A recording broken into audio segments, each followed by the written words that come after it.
Hi friends, இன்னைக்கு Pandian store பார்ப்போமா? பார்க்குறதுக்கு முன்னாடி ஒரு லைக் மட்டும் போட்டுக்கிறீங்களா?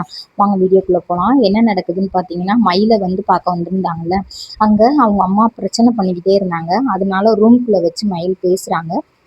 பேசிட்டு இருக்கையில பணத்தை கொடுத்து ஒரு செலவுக்கு வச்சுக்கம்மா, செக்கப்லாம் போகணும்ல அப்படின்னு சொல்லி சொல்கிறாங்க.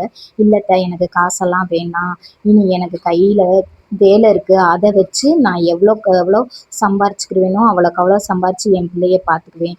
எந்த சூழ்நிலையிலையும் பிள்ளையோட வந்து உங்கள் வீட்டு வாசலில் நிற்க மாட்டேத்த, என் பிள்ளையும் நானும் எங்கிட்ட கண்காணாமல் கூட இருந்துக்குவோம் அப்படின்னு சொல்லி சொல்கிறாங்க. மயில் சொன்னோன்னையும் இங்கிட்ட பார்த்தீங்கன்னா சரவணனும் அவங்க அப்பாவும் கடையில் இருக்காங்க. கடையில் இருக்கையில் சரவணன் தயங்கி தயங்கி நிற்கிறாரு அவங்க அப்பாட்ட ஒரு கேள்வி கேட்குறதுக்கு.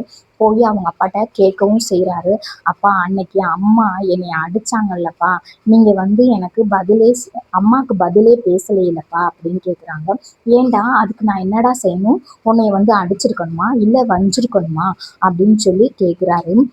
இல்லைப்பா, அன்னைக்கு நம்ம 2 பேரும் நைட்டு நடந்து போகையில் நீங்கள் தானங்கப்பா சொன்னீங்க, அந்த பொண்ணுக்கு நான் வாக்கு கொடுக்கறதுக்கு, இருடா நான் பதில் சொல்கிறேன்னு.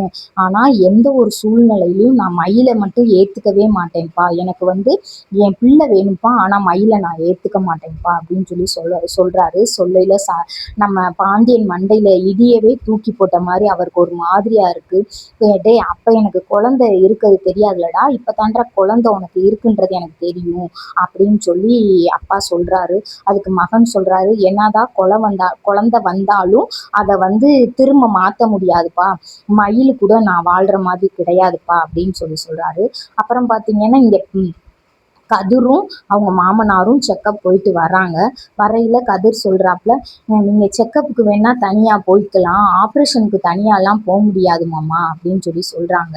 இல்லைப்பா, நான் வந்து ஆப்ரேஷனை வந்து நான் பார்த்துக்கிறேன், கோயம்புத்தூர்லேயோ சென்னையிலேயோ நான் போய் பார்த்துக்கிறேன் அப்படின்னு சொல்லி சொல்கிறாரு. அப்படிலாம் தனியாலாம் விட முடியாது மாமா அப்படின்னு சொல்லி சொல்கிறாங்க. இல்லை, என்னைய வைராக்கியமாக கெத்தா கௌரவமாக தான் என் வீட்டில் எல்லாரும் பார்த்துருக்காங்க, நான் உடஞ்சி பார்த்ததில்ல, அதனால நான் உடையிற காட்சியை அவங்களுக்கு கொடுக்க வேணான்னு நினைக்கிறேன் அப்படின்னு சொல்லி கதிர்கிட்ட சொல்கிறாரு. சரி மாமா, அப்போ ஆப்ரேஷனுக்கு நானும் உங்கள் கூடயே வரேன் மாமா, எதாக இருந்தாலும் நம்ம பார்த்துக்கலாம், எனக்கு ஒரு கால் மட்டும் பண்ணுங்க மாமா எந்த ஒரு சூழ்நிலையிலையும் அப்படின்னு சொல்கிறாங்க. அப்புறம் பார்த்தீங்கன்னா கோமதியோட தம்பி பொண்டாட்டி மாசமாக இருக்காங்க. அதை ரொம்ப சந்தோஷமாக எல்லாரும் பேசிக்கிட்டு இருக்காங்க. அந்த நேரம் அவங்க அண்ணன் உள்ளே வராரு. வரையில் ஸ்வீட் கொடுக்குறாங்க. சாப்பிட்டுட்டு சந்தோஷம்டா, இனிமேல் நீ கடைக்கெல்லாம் போவேணாமா அப்படின்னு சொல்லி அவர் சொல்கிறாரு. இல்லை சித்தப்பா, இவரை நம்பியெல்லாம் கடையை விட முடியாது அப்படின்னு சொல்கிறாரு. அவங்க தம்பிக்கு ஒரு கோபம் இருக்குது, இருந்தாலும் விறுவிறுன்னு வெளியில் போய் பார்க்குறாரு. கதிர் அப்போ தான் பேக்கை போட்டு வீட்டுக்குள்ளே போகிறாரு. அப்போ இன்றைக்கும் அன்னை வந்து கதிர் கூட தான் போயிட்டு வராரு அப்படின்னு சொல்லி யோசிக்கிறாரு.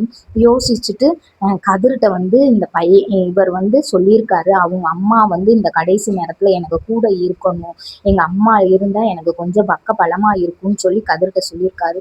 அதை கதிர் நினச்சிக்கிட்டே தான் போகிறாரு. கதிர் வந்து அவங்க அம்மாச்சியை வந்து அவங்க மாமா வீட்டில் விடணும்னு யோசிச்சுக்கிட்டு இருக்காரு. சரின்னு சொல்லி கோமதி வீட்டில் போய் இந்த விஷயத்த சொல்லுவோம் அப்படின்னு சொல்லி கோமதி வீட்டுக்கு போகிறாங்க. அதோட சீன் முடியுது. பிடிச்சிருந்தா சப்ஸ்கிரைப் பண்ணுங்க.